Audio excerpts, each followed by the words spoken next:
Hello दोस्तों, फिर से हाजिर हूँ एक और इम्पोर्टेंट वीडियो के साथ। आज की इस वीडियो में हम क्लास 12 बायोलॉजी का एक मॉडल पेपर सॉल्व करने वाले हैं। यह पेपर यूपी बोर्ड 2024 में 348 जीआई सेट में पूछा जा चुका है। तो इसमें जितने भी प्रश्न पूछे गए थे सभी को आज हम इस वीडियो में सॉल्व करने वाले हैं। तो वीडियो बहुत इंपॉर्टेंट होगी, तो वीडियो को पूरा ज़रूर देखिएगा, क्योंकि मॉडल पेपर लगाना बहुत ज़रूरी है। जिससे आपको एक आइडिया हो जाता है कि पेपर में कितने प्रश्न आते हैं, किस तरीके से प्रश्न बनते हैं, कौन सा प्रश्न कितने अंक का होता है।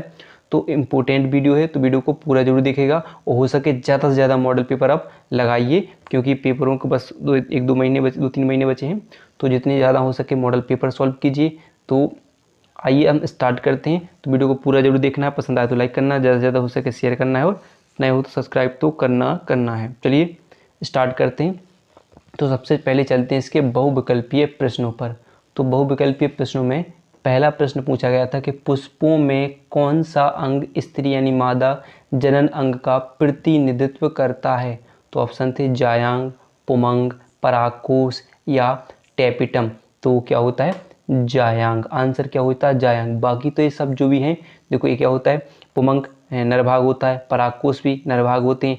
टेपिटम क्या होता है कि जब परागकण जब निषेचन क्रिया होती है, यानी सॉरी परागकण जो पुंकेश्वर या परागकोश में पल रहे परागकणों को भोजन देने का काम करता है। तो ये आखिरी परत होती है परागकोशों की।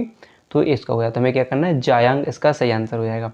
फिर अगला प्रश्न है पुरुष जनन तंत्र में कितने वृषण पाए जाते हैं। तो कितने एक जोड़ी। कितने एक जोड़ी। ऑप्शन है एक जोड़ी, दो जोड़ी, तीन। तो क्या होता है एक जोड़ी, यानी दो वृषण पाए जाते हैं। तो अगला प्रश्न देखिए कौन सा पूछा गया था। तो देखिए अगला प्रश्न है MRI संकेताक्षर का पूर्ण रूप है। तो उसमें क्या मेटाफेजिक रेजोनेंस इमेजिंग या मैग्नेटिक रेजोनेंस इमेजिंग या मैग्नेटिक रेजोनेंस इम्यूनिटी या मेटाफेजिक रियो इमेजिंग। तो इसका सही आंसर है कि जो आपका सेकंड नंबर की क्या होगा मैग्नेटिक रेजोनेंस इमेजिंग, इसका एक सही आंसर हो जाएगा। फिर पूछा गया था प्रश्न कि दात्र कोश का अरक्ता रोग किस प्रकार के उत्परिवर्तन का उदाहरण है। ऑप्शन है बिंदु उत्परिवर्तन, गुणिता और विलोपन और स्थानांतरण। तो इसका सही आंसर था बिंदु उत्परिवर्तन का एक सही आंसर हो जाएगा इसका। फिर देखिए अगला प्रश्न पूछा गया था कि अति लघु उत्तरीय प्रश्न, और अति लघु प्रश्न पूछा गया कि प्रश्न नंबर 2 कितने अंक का एक अंक का। ये भी एक अंक के होंगे। तो आपके कितने जो 4 तो इसमें पूछे गए कितने वैकल्पिक प्रश्न। अब बचे 1 2 3 4 5 5 पूछे जाएंगे अति लघु, और वो भी कितने अंक के होंगे एक अंक के होंगे। जिसमें पहला प्रश्न पूछा गया डाउन सिंड्रोम विकार गुणसूत्र के किस जोड़े पर असमानता के कारण होता है। तो लैंगडाउन ने इसकी खोज की थी और ये बताया था कि किसके कि जो 21वीं जोड़ी में एक गुणसूत्र। अगर आप चाहो तो एक आंसर हमने यहाँ पर लिख कर रखे हुए, तो इसमें देख सकते हैं कि जॉन लैंगडन डाउन ने सर्वप्रथम डाउन सिंड्रोम की खोज की। डाउन संलक्षण 21वीं जोड़ी में एक गुणसूत्र बढ़ जाने से होता है। इस संलक्षण में गुणसूत्रों की कुल संख्या कितनी 46 के स्थान पर कितनी हो जाती है 47 हो जाती है, और यह जो ट्राइसोम के कारण उत्पन्न हो जाता है। ठीक है। फिर देखिए अगला प्रश्न पूछा गया था इसमें कि स्त्रियों द्वारा उपयोग किए जाने वाले किसी एक गर्भनिरोधक का नाम लिखिए। तो इसके लिए सही आंसर था कि माला डी इसकी जो क्या होता है स्त्रियों द्वारा उपयोग किए जाने वाली एक गर्भनिरोधक है, जिसका नाम क्या होगा माला डी। ठीक है। फिर पूछा गया कि RNA में कौन सी शर्करा उपस्थित होती है। तो कौन सी हो जाती है राइबोस शर्करा होती है। कौन सी राइबोस शर्करा होती है। तो राइबोस शर्करा इसमें पाई जाती है। फिर पूछा गया नर युग्मकोद्भिद का विकास पुष्प के किस अंग में होता है। तो किस में होता है परागकण में। ठीक है, परागकण में होता है, परागकण में होता है। फिर पूछा गया कि नर जनन कोशिका किस प्रकार के विभाजन के पश्चात शुक्राणु का निर्माण करती हैं। तो ये होती है अर्धसूत्री विभाजन की। ठीक है, अर्धसूत्री विभाजन की। तो ये आंसर आपके हो जाएंगे। इसमें क्या था कि इसमें कितने गुणसूत्र कि 46 के स्थान पर 47 हो जाते हैं। ठीक है, और इसमें फिर स्थिर द्वारा उपयोग में किए जाने वाले गर्भ निरोधक तो माला डी, और आरएनए में कौन सी शर्करा उपस्थित होती है? राइबोसोम्स। और नर युग्म को उद्भिद का विकास पुष्प के किस अंग के द्वारा होता है? तो परागकण के। और नर जनन कोशिका किस प्रकार के विभाजन के पश्चात शुक्राणु का निर्माण करती है? तो अर्धसूत्री विभाजन की। फिर देखिए अगला प्रश्न यहाँ से चलते हैं। तो प्रश्न है पीयूष ग्रंथि के 2 कार्य बताइए। तो पीयूष ग्रंथि के कार्य बताएं। तो पीयूष काम हो जाता है कि यह शरीर का सामान्य, देखो क्या है पीयूष ग्रंथि, कि यह शरीर की सामान्य वृद्धि करता है, और दूसरा यह कोशिका विभाजन को प्रेरित करता है। पीयूष ग्रंथि का कार्य हो जाता है। फिर प्रश्न पूछा गया पर निषेचन क्या है? ठीक है, पर निषेचन क्या है? तो पर निषेचन आप देख सकते हो कि ठीक है, जब एक परागकोश के परागकण अन्य पुष्प के वर्तिकाग्र पर पहुंचकर अपने नर युग्मक से दूसरे पुष्प के भ्रूणकोश में अंडकोशिका से संलयित होता है, तब यह क्रिया परनिषेचन की जाती है। ठीक है, तो यानी मान लो कि एक पुष्प के परागकण दूसरे पुष्प के वर्तिकाग्र पर पहुंच जाएं तो वही क्रिया क्या कहलाती है? पर परागण कहलाती है। ठीक है, फिर प्रश्न पूछा है कि अनिषेक जनित फल क्या है? एक उदाहरण द्वारा उदाहरण दीजिए। तो ये सब प्रत्येक प्रश्न कितने अंक के होंगे? अब 2 अंक के होंगे। और इसमें पूछा गया तो उदाहरण, तो बेफल जिनमें बीज नहीं बनते हैं वे क्या कहलाते हैं? तो ये होगा कि बेफल जिनमें बीज नहीं बनते हैं वे क्या कहलाते हैं? अनिषेक जनित कहलाते हैं। और फल कहलाते जैसे केला इसका एक उदाहरण हो जाएगा। तो 2 अंक मिल जाएंगे आपको। फिर पूछा गया कि उन्नायक के किन्हीं 2 कार्यों का वर्णन कीजिए।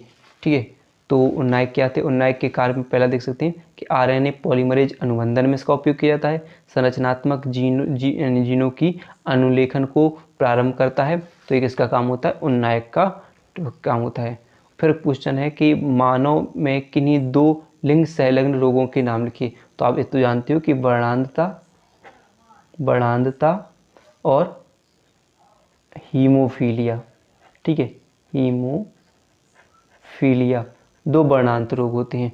वर्णांतता क्या होती है कि इसमें लाल और हरे रंग की पहचान नहीं होती व्यक्ति को। हीमोफीलिया में क्या होता है कि चोट लग जाने पर रुधिर का थक्का नहीं बनता, यानी बनता तो है, बनने में कितना समय लगता है? या तो आधा घंटा यानी 30 मिनट या 24 घंटे का समय लग जाता है। इस लगातार खून बहता रहता है, तो इसमें रोगी की मृत्यु भी हो सकती है।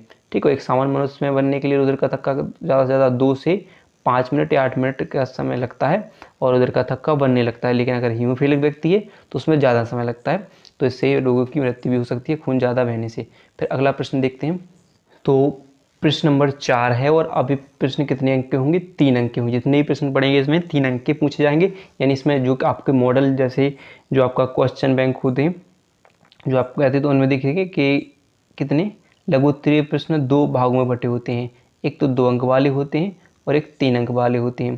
तो यहाँ पर देख सकते हैं, अब हम 3 अंक वाले करेंगे। और पहला प्रश्न पूछा गया उन्होंने कि मानव में कैंसर रोग के कारणों का उल्लेख कीजिए। तो कैंसर रोग के कारण जानते हो आप कि धूम्रपान करना, तम्बाकू चबाना, भौतिक उत्तेजना, कई प्रकार की रासायनिकों का प्रयोग कर रहे हैं हम, सूर्य की किरणें हैं, और क्षतिग्रस्त भाग में अगर चोट लग जाए तो उससे हो जाती है कि शरीर में किसी भी छड़ भाग में अधिकांश क्षतिग्रस्त हो जाते तो कैंसर भी हो सकता है इससे। ठीक है, तो ये सब हो जाते हैं। और इसके बारे में थोड़ा लिखना होता है कि धूम्रपान क्या होता है, जैसे धूम्रपान से कैसे फैलता है, कैसे कैंसर होता है। तो आपने पढ़ा है कि मान लो अपने सिगरेट बीड़ी आदि जो पीते हैं, इनसे फेफड़ों का कैंसर होता है, जैसे कि धुओं से फेफड़े में कौन सा कैंसर हो जाता है। और अगर आप तम्बाकू चबाते हो तो इससे मुख गले का कैंसर हो जाता है। ऐसे अगर बात लो कि तम्बाकू चबाते हो तम्बाकू, तो हमने क्या पढ़ा, एक तो क्या होना चाहिए इससे, एक तो धूम्रपान से कारण पहला, और दूसरा क्या है तम्बाकू चबाना पहला कारण हो गया। दूसरा कारण हो गया, अगर और भी होती है कि भौतिक उत्तेजना की बात कर रहे हैं इसमें, तो भौतिक उत्तेजना यानी अगर शरीर के किसी भी भाग के लगातार उत्तेजित होने से उस भाग में कैंसर हो जाता है। सर्दी के मौसम में कश्मीरी लोग अपने कपड़ों के अंदर वक्ष के पास एक छोटी कंगड़ी रखते हैं। इसके कारण त्वचा उत्तेजित होती है, जिससे उस भाग की त्वचा में कैंसर होने की संभावना बढ़ जाती है। तो ऐसे भौतिक उत्तेजना होती है। रसायनों का प्रयोग से कैंसर की बात करें, अगर और भी होती भौतिक, अगर बात करें चौथे कि रसायन का प्रयोग इससे भी त्वचा का कैंसर होता है। तो ऐसे होता है कि अनेक रासायनिक शरीर में कैंसर उत्पन्न करते हैं, जैसे निकोटीन, कैफीन, कोयला, गाड़ियों के निकलने धुएं आदि, ऐसे सभी कई प्रकार के हैं जिनसे हमें रसायनों से कैंसर हो, रासायनिकों के प्रयोग से हमें कैंसर हो सकता है। ठीक है, तो ऐसे आप और भी लिख लोगे। फिर है एलर्जी को उदाहरण द्वारा समझाइए, यानी एलर्जी क्या होती है। तो एलर्जी क्या होती है कि मान लीजिए, तो आप लिख सकते हैं, देखो यहाँ पर देख सकते हैं कि किसी एंटीजन या पर्यावरणीय पदार्थ के प्रति प्रतिरक्षा तंत्र की अतिक्रियाशीलता को एलर्जी कहते हैं। एलर्जी उत्पन्न करने वाले पदार्थों को एलर्जेन कहते हैं। ठीक है, एलर्जी आप जान सकते हो किसी से भी हो सकती है, किसी को धुएं या जिससे आपको ज़्यादा मतलब ऐसे एंटीजन क्या होती है जिसमें आपकी प्रतिरक्षा तंत्र ज़्यादा काम करे उसको दूर करने के लिए, यानी अतिक्रियाशील दोष के प्रति, उस पदार्थ के प्रति, तो वही क्या कहलाती है, एलर्जी कहलाती है। तो ये एलर्जी हो जाती है, एलर्जी के बारे में लिख सकते हो। फिर पूछा गया कि BOD क्या होगा, BOD क्या है, BOD यानी जैविक ऑक्सीजन मांग कहते हैं इसे। तो BOD संकेताक्षर का पूर्ण रूप लिखिए। तो पूर्ण रूप मैंने बताया क्या होगा कि इसका हम लिख सकते हैं कि जैविक, ठीक है, जैवीय ऑक्सीजन मांग। ठीक है, जैवीय ऑक्सीजन मांग यानी BOD इसे कहा जाता है। और बात की किसके, तो जलाशय के पानी या सैंपल में जैविक रूप से निम्नीकृत कार्बनिक पदार्थों की माप, यानी किसमें, जलाशय के पानी या सैंपल में जैविक रूप से निम्नीकृत कार्बनिक पदार्थों की माप जैवीय ऑक्सीजन मांग यानी BOD कहलाती है। इसे यहाँ पर लिख सकते हो, लिखा है, क्या लिखा है कि जलाशय के पानी या सैंपल में जैविक रूप से निम्नीकृत कार्बनिक पदार्थों की माप जैवीय ऑक्सीजन मांग कहलाती है, यानी BOD कहलाती है। फिर अगला क्वेश्चन, तो BOD इसका पूर्ण विस्तार क्या हो जाएगा, जैविक ऑक्सीजन मांग। ठीक है, तो फिर क्या, उत्पादकता क्या होती है, तो क्या होगी, यहाँ पर देख सकते हैं, किसी पारिस्थितिकी तंत्र में जैव मात्रा या जैव भार के उत्पादन की दर उत्पादकता कहलाती है। उत्पादकता दो प्रकार की होती है, प्राथमिक उत्पादकता और द्वितीयक उत्पादकता। ठीक है, तो प्राथमिक उत्पादक क्या होते हैं कि अगर कार्बन डाइऑक्साइड, जल और प्रकाश की उपस्थिति में जो पेड़ पौधे अपना भोजन बनाते हैं वे प्राथमिक उत्पादक कहलाते हैं। और द्वितीय उत्पादक जिनमें अधिकांश मात्रा में पदार्थ संचित होते हैं, यानी भोज्य पदार्थ संचित होते हैं, वे द्वितीय उत्पादक कहलाते हैं, हो जाते हैं। ठीक है, तो ऐसे प्रश्न तैयार कर लेना है इसके लिए। फिर अगला प्रश्न पूछा गया था, देखिए कि प्रश्न नंबर 5 है, और पूछा गया था कि न्यूक्लियोटाइड के विभिन्न घटकों का संक्षेप में वर्णन कीजिए। इंपॉर्टेंट प्रश्न है, इनको तैयार कर लीजिएगा। फिर पूछा गया कि संक्रामक रोगों पर टिप्पणी लिखना है। मानव स्वास्थ्य एवं रोग वाला चैप्टर, इससे प्रश्न जरूर बनते हैं। यहाँ पर आप देख सकते हो कि 2-3 प्रश्न, पहले तो यहाँ पर 1, 2 और ये तीसरा प्रश्न यहीं पर बन गया, आप देख सकते हैं। तो इससे प्रश्न बनते हैं सबसे ज़्यादा। फिर देखिए, समझाता क्या है, उदाहरण सहित समझाइए। इंपॉर्टेंट प्रश्न होगा, समझाता क्या है, उदाहरण द्वारा समझाइए। फिर पूछा अंतःगर्भाशय वीरसेचन तकनीक से आप क्या समझते हैं, इस तकनीक का उपयोग किन परिस्थितियों में किया जाता है। तो देखिए, जो आपने IVF और भी ZIVF, ठीक है, ZEFT गिफ्ट वाली जितनी भी आते हैं, तो इनसे ऐसे गर्भधारण वाली जो विधियां हैं वो ज़रूर पढ़ लीजिएगा। उनसे एक न एक प्रश्न या उनका पूर्ण रूप लिखने के लिए आता है, तो इम्पोर्टेंट होते हैं। फिर आता है वंशागति के क्रोमोसोम सिद्धांत का वर्णन कीजिए, इम्पोर्टेंट है। मानव कल्याण में जैव प्रौद्योगिकी के महत्व का वर्णन कीजिए, तैयार कर लेना है आपको। मानव कल्याण वाला चैप्टर भी इम्पोर्टेंट होगा। फिर जैव विविधता को सहविलुप्तता कैसे क्षति पहुंचाती है, उदाहरण सहित वर्णन कीजिए, इसको तैयार करना है। प्रतिजैविकों के उत्पादन में कवक प्रजाति के महत्व पर उदाहरणों सहित प्रकाश डालिए। ठीक है, तो प्रतिजैविक, ठीक है, पेनिसिलिन मेडिसिन जितने भी है कवक, तो इनको पढ़ लेना है। फिर देखिए, विस्तृत उत्तरीय प्रश्न बनेगा 5 अंक का, और ये जितने भी लास्ट वाले यानी जो आखिरी वाले चैप्टर हैं उनसे जितने भी प्रश्न बनेंगे वो सब लास्ट वाले चैप्टरों से बन जाएंगे। 5 अंक वाले जितने भी प्रश्न बनेंगे, तो इसमें पूछा गया एक पारिस्थितिकी तंत्र में ऊर्जा प्रवाह का सचित्र वर्णन करना है। या बोल नहीं आ रहा हो तो पारिस्थितिकी तंत्र के विभिन्न घटकों का वर्णन कीजिए। या प्रश्न नंबर 8 हुआ क्रोमोसोमीय विघटन से आप क्या समझते हैं, किन्हीं दो विघटन का वर्णन कीजिए। और फिर पूछा गया अथवा हार्डी बीनबर्ग सिद्धांत का वर्णन कीजिए।